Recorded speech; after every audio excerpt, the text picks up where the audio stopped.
नागपुर विधान परिषद चुनाव में भाजपा के डॉक्टर राजीव पोद्दार ने एक तरफा मुकाबले में शानदार जीत हासिल की है।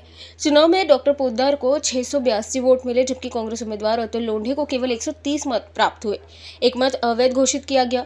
चुनाव परिणाम के बाद कांग्रेस खेमे में वोटों की टूट को लेकर सवाल उठने लगे। कांग्रेस के कुल 169 मतदान होने के बावजूद अतुल लोंढे को 130 वोट ही मिले, यानी पार्टी के 39 मत कम पड़े। वहीं महाविकास आघाड़ी के स्तर पर भी बड़ी संख्या में वोटों के बिखरने की चर्चा तेज हो गई है।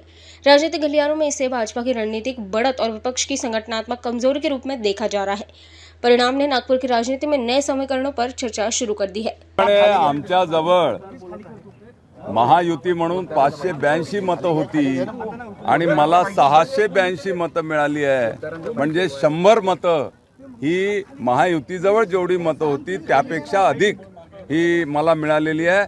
आणि काँग्रेसचा तर अतिशय वाईट पराभव त्या ठिकाणी झाला आहे। त्यांच्याजवळ स्वतःचे 170 होते आणि महाविकास आघाडी म्हणून 200 मतं होते, ते 130 वर आलेले आहेत। म्हणजे महाविकास आघाडीचे 70 मतं आणि काँग्रेसचे 40 मतं हे त्या ठिकाणी त्यांना मिळालेले आहे। मोठ्या प्रमाणात काँग्रेसचा दारुण पराभव या निवडणुकीमध्ये झाला आहे आणि त्यांच्या नेतृत्वावर मोठं प्रश्नचिन्ह या निवडणुकीच्या निमित्तानं निर्माण झालेला आहे। महसूल मंत्री आदरणीय चंद्रशेखरजी बावनकुळे पालकमंत्री आणि आपल्या राज्याचे महसूल मंत्री यांनी या निवडणुकीची धुरा पूर्णपणे अंगावर घेतली होती।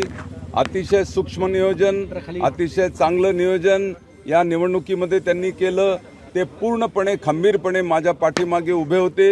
एकेका नगरपालिकेतल्या एकेका नगरसेवकाला कशा पद्धतीनं मनवायचं या सगळ्या गोष्टी त्यांनी अतिशय प्रभावीपणे केल्या आणि त्यांच्या नेतृत्वामध्ये आणि निवडणूक प्रभारी भाजपकडे होतं निवडणूक संख्याबळ होतं आणि मी म्हटलं होतं सकाळी की 650च्या वर मतदान निश्चितपणे मला मिळेल, पण माझ्या अपेक्षेपेक्षा जास्त मतदान या निवडणुकीमध्ये मला मिळालेलं आहे आणि काँग्रेसला पूर्णपणे भुईसपाट करण्याचं काम, चारी खाने चित करण्याचं काम या निवडणुकीमध्ये आमच्या सन्माननीय मतदारांनी केलेलं आहे। कालपर्यंत आपण